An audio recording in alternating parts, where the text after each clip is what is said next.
The best of the morning X99X. Good morning, X. Barnes, Leslie, and Jimmy. Please welcome Dolores from the Cranberries. Now, is it O'Riordan or O'Riordan, or how do you say your last name exactly in the full Irish? Come on.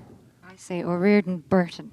O'Riordan Burton. Yeah, because I have a you little did boy it. now. I knew you got married. Didn't know if you adopted the name or not. No, and I have a 1.5-year-old, so I'm throwing the Burton on there so he knows who his mommy is, you know. So is that what it's going to say on the albums? Yes, O'Riordan Burton? Yeah, I decided to make that move. That's also worth a lot in Because I have Scrabble. a child now as well. Yeah. You got the hyphen? Yeah, You did the whole hyphen thing? I got the hyphen thing, and yeah, it's cool, you know. I waited until I had a little boy, though, to do it, so yeah, it's my big step. So how has Taylor changed your life? He's completely changed my life. I mean, I'm just so much happier than I was. And I think it's funny because, like, people think, like, if you have a successful career and all that, which I had, that you're made, but it ain't necessarily so. You know, I was just really unhappy and I was working a lot about 3 years ago.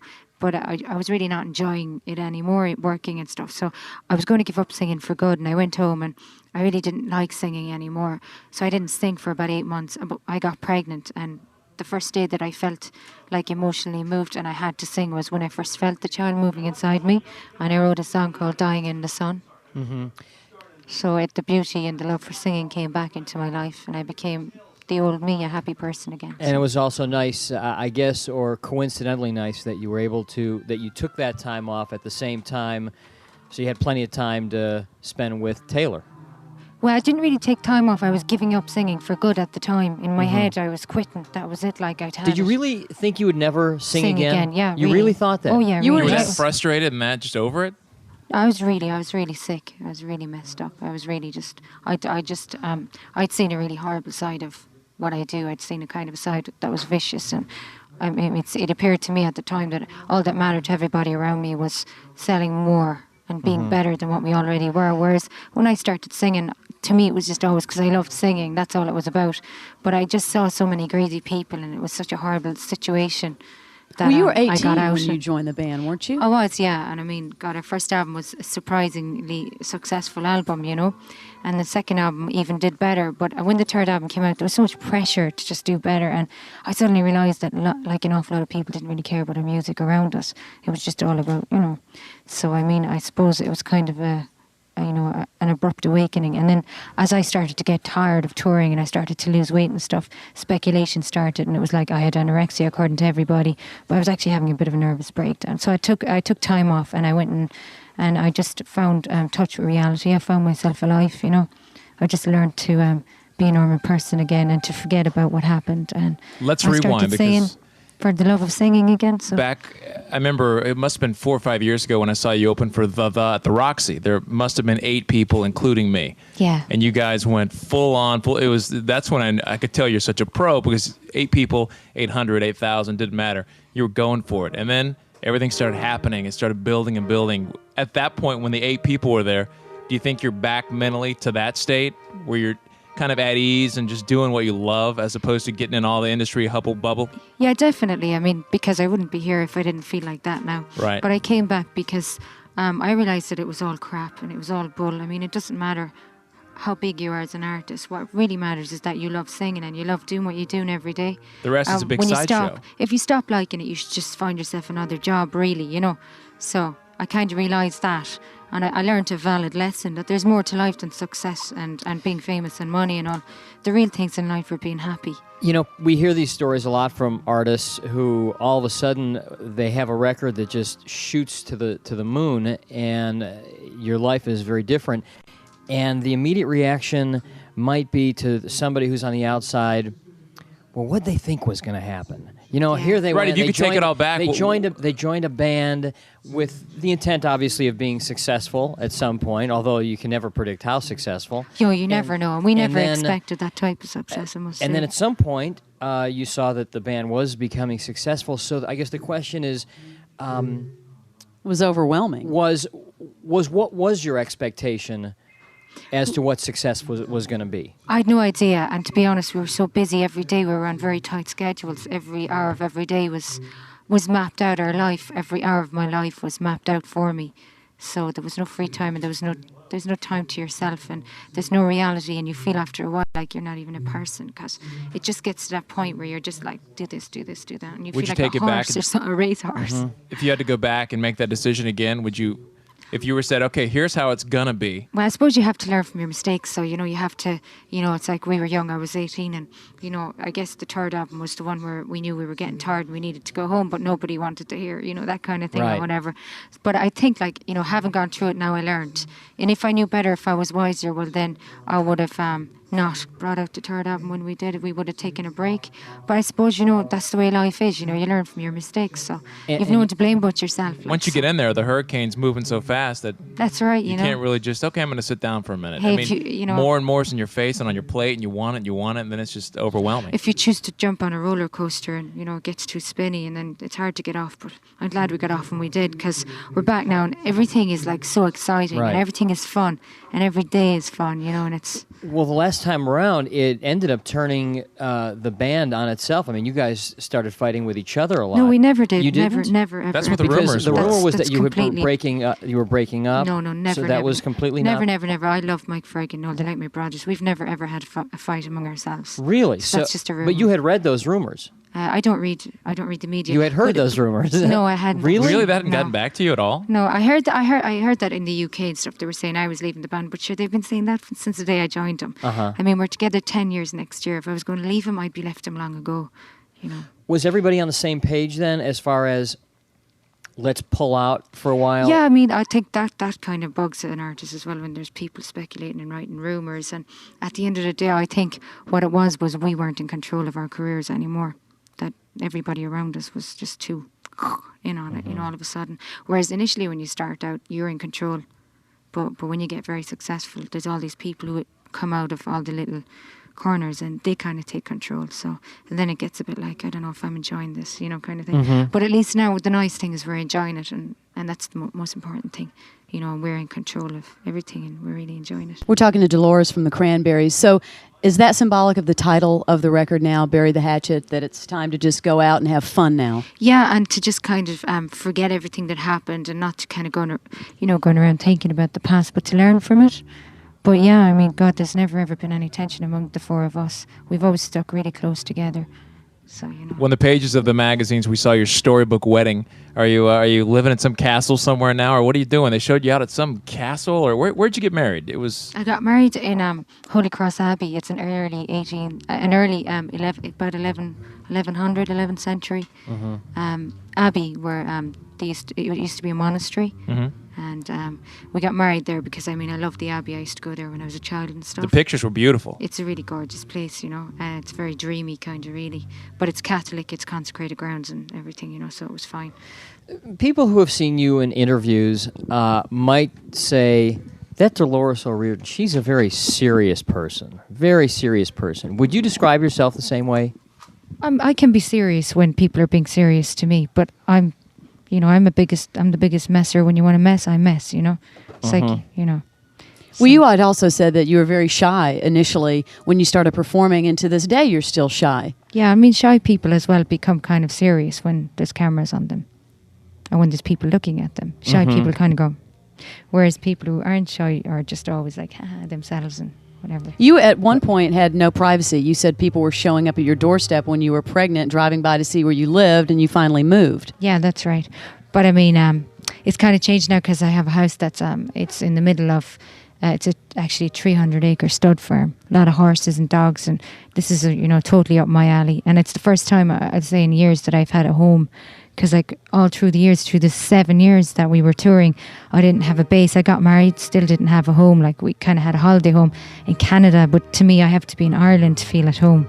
You see, when you grow up in Ireland, it's a tiny country, and you just don't feel at home unless you're there. Right. It's the accent, it's that like family feeling that you get from the Irish people in Ireland, So I'm really glad I lived there, and it's great to be back. What kind of dogs do you have? I have an Old English sheepdog and an Irish wolfhound. What are their names? The wolfhound is called Butch, and the sheepdog's called Gina. Butch and Gina. Yeah. Now, if your son wants to grow up to be in a rock band, how will you feel about that? I don't mind what he does, I really don't. I love him unconditionally, Do you feel differently now that you have a child? Because one of the things that's very big and being talked about not only in this country but specifically in this area is how much music influences the behavior of kids who are very moldable. You know, kids who are 12, 13 years old. And there are a lot of people who think that kids do a lot of bad things because of what they hear in lyrics and, you know, the whole labeling of lyrics. And you have a kid now. Does your view on that change a little bit now that you have a child? No, I'm confident that I'm going to be a really, really good mother. I am a really good mother. You know, I'm every day I'm with him, and he's a great kid. He's a very happy kid. I think, like, if you love your child and you have time for your child and you wanted your child and you want your child every day, I think that you guide their minds and you sculpt the people that they are. I mean, if your child is strong and they know who they are, they're not going to go, okay, let's go, you know, crack someone's skull. You know, they're not going to be violent unless, you know, you're not looking after them. I think a lot of it boils down to the parents and how much, you know, to me, like, I had buddies who were lunatics, like, come on, let's rob a car, let's break into this shop. But I was like, no, you know, I'm going home now. This is where I go home. I'm not going to do that because I don't want to be in jail. But I had some friends who didn't give a toss. They'd go off and do it. But those friends were the ones whose parents weren't really around. Parents that lose grasp of them. I mean, and the parents won't admit it, but they just kind of slowly, the kids start doing their own thing, and they get it set up with the wrong people, and then they're out doing stupid things. Is there music, let's say, or are there artists who, let's say your child was 12, let's say Taylor was 12, and started bringing home certain types of music that you would rather he not have because of the content? Yeah, obviously, like, I mean, you know, obviously the offensive artists, you know, the ones that are generally, like, you know, there's kind of labels that has the label on it. Yeah, but I just kind of don't think my son would do that.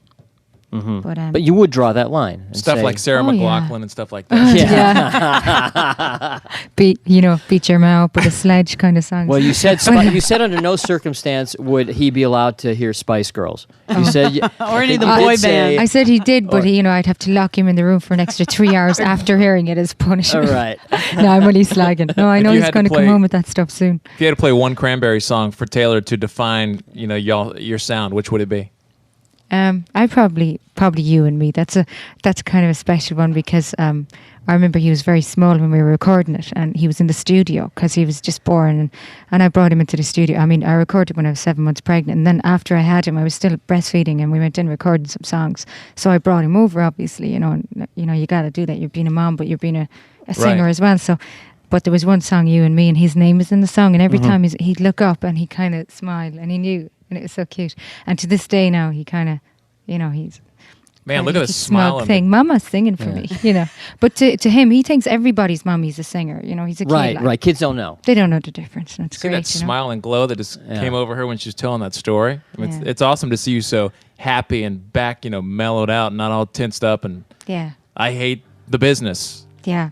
Well, I mean, the business sucks, but I'm over that now. I've moved on. Well, you probably have a little more control than you did when you first came around. Yeah, I think like we've arranged kind of, what we do is we just don't get involved at all. The 4 band members, we just keep our distance and we just have people who do it for us instead. It's better that way for us. We'll sing, we'll do albums, but I control it, not you. Yeah, exactly. Was it hard for you earlier then to enjoy your success when you were selling millions of records? I believe you sold 28 million records worldwide. Was that just really difficult at a young age to be so successful and take it in? I think at the time you're just so out of it. Like, you're just so like, I mean, I used to come off stage and I'd hit the wine straight away. I hadn't a clue what was going on. To be totally honest, it didn't really hit me until I guess about into the third album. It suddenly struck. God, you know, wow. For some reason it just didn't hit, you know, because we were just working all the time, and every time you're not working, it was like, give me a glass of wine, I need to unwind, you know, kind of thing. So you're just kind of always getting away from it. You never sit down and really think about it, you know. Now, you're wearing not the classic wardrobe for Atlanta, Georgia right now. I mean, you must be boiling hot. Is that leather? You know what I can't do is we don't Suede. have AC in Ireland, and I don't know how you do it over here. But when I go out in the sun, I'm feeling good. But then I come into a record store, perhaps, or a car or something, and I get goose pimples everywhere.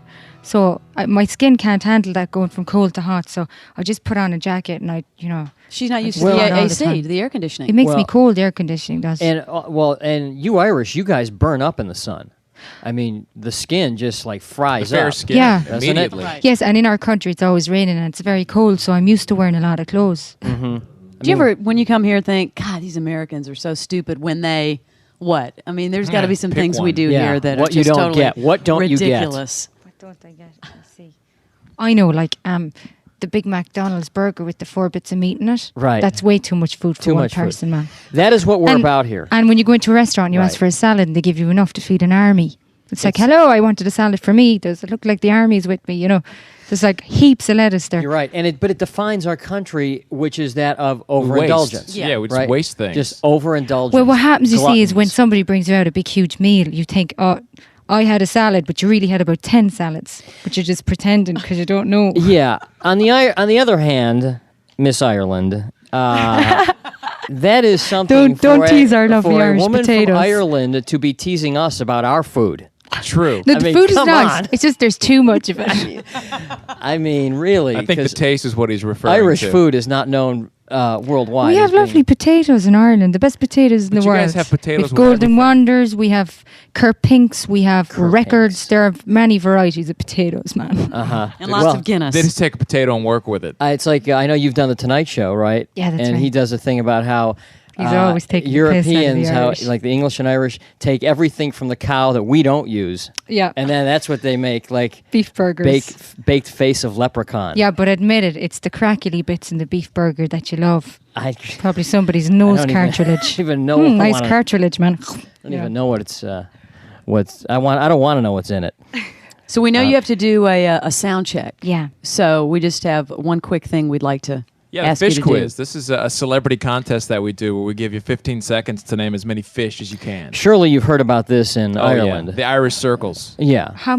Name many fish. Anything living Anything in the underwater. water, actually. It's think about it for a second. It's speed. Speed counts as fast as you can. As many fish within 15 seconds.